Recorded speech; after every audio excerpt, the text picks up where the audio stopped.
15 বছরের এক কিশোরীকে সংঘবদ্ধভাবে ধর্ষণ করা হয়, যার ভিডিও ধারণ করে অপরাধ চক্রটি।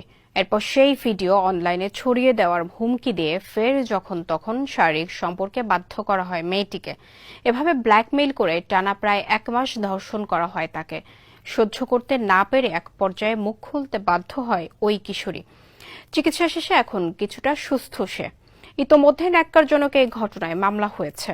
তন্ময় উদ্দোল্লার প্রতিবেদন, জানাচ্ছেন সাইদ রহমান। ফরিদপুরের মধুখালী উপজেলা স্বাস্থ্য কমপ্লেক্সে চিকিৎসা নিতে এসে ওষুধ কোম্পানির 2 বিক্রয় প্রতিনিধি অন্তু ও তুহিনের সঙ্গে পরিচয় হয় 15 বছরের ওই কিশোরীর। তারা কিশোরীকে ওষুধ সরবরাহ করে সাহায্য করার প্রতিশ্রুতি দেয়। একমাত্র ওয়ালটন এসি দিচ্ছে 1 বছরের রিপ্লেসমেন্ট গ্যারান্টি এবং কম্প্রেসারের 10 বছরের গ্যারান্টি। এরপর সখ্যতা বাড়িয়ে নির্জন স্থানে নিয়ে মেয়েটিকে ধর্ষণ করে, পাশাপাশি ধর্ষণের ভিডিও ধারণ করে রাখে তারা।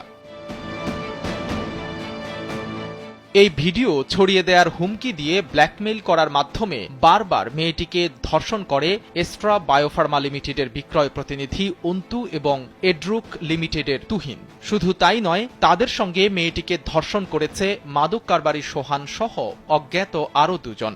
তুহিন ছিল, অন্তর ছিল, আর ওদের সাথে 2টা ছেলে ছিল। ওই 2টাকে আমি ভালো চিনি না, নামও ভালো জানি না। অন্তর হচ্ছে হসপিটালের পিছনে, আর তুহিন হচ্ছে আর তোর ভাস্তের বাড়ি রাখার সময় একটা মাঠ এসেছিল, ওই মাঠের ওইখানে। আমি তো আর ওই মাঠটা চিনতাম না, যদি দিনে হইতো তাহলে চিনতাম। ওইখান থেকে একটা ছেলে পিক তুলছিল, পরে বলছিল যে ফেসবুকে ছেড়ে। মেয়েটিকে সর্বশেষ ধর্ষণ করা হয় গত 31 মে রাতে। সংঘবদ্ধভাবে ধর্ষণের ফলে সে অসুস্থ হয়ে পড়লে পাঠানো হয় উপজেলা স্বাস্থ্য কমপ্লেক্সে। সেখানকার ডাক্তার মেয়েটিকে পাঠিয়ে দেন ফরিদপুর মেডিকেলের ওয়ান স্টপ ক্রাইসিস সেন্টারে। সেখানে কিছুদিন চিকিৎসা নেওয়ার পর বাড়ি ফিরে আসে মেয়েটি। গত 31/5/2024 তারিখে 3:10-এর সময় আমি ডিউটিরত অবস্থায় একজন রোগী আসে। তিনি প্রথম পেটের ব্যথার কথা বলে, পরবর্তী সে জানায় যে রেপের কমপ্লেন করে। তখন যেহেতু আমাদের এখানে এই ধরনের রোগীর কোনো পরীক্ষার সুযোগ নাই, তাই আমি তাকে ফরিদপুর মেডিকেলের ওয়ান স্টপ ক্রাইসিস সেন্টারে OCC-তে দিই।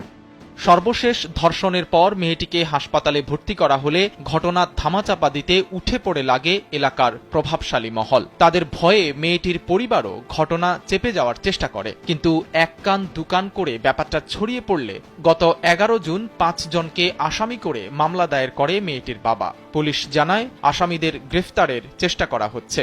আমরা এই ঘটনার সংবাদ পেয়েছি। ঘটনার সংবাদ পেয়ে আমরা ভিকটিমের বাবা এসে থানায় এসে অভিযোগ দায়ের করছে। তার অভিযোগের প্রেক্ষিতে আমরা মামলা রুজু করছি।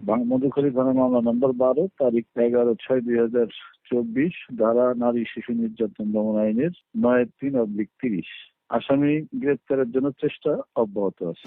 মামলার পর এলাকা থেকে পালিয়ে গেছে ধর্ষকরা। স্থানীয়রা আসামিদেরকে আটক করতে আইন শৃঙ্খলা রক্ষাকারী বাহিনীর প্রতি অনুরোধ জানিয়েছেন। সাইদ রহমান, কালবেলা।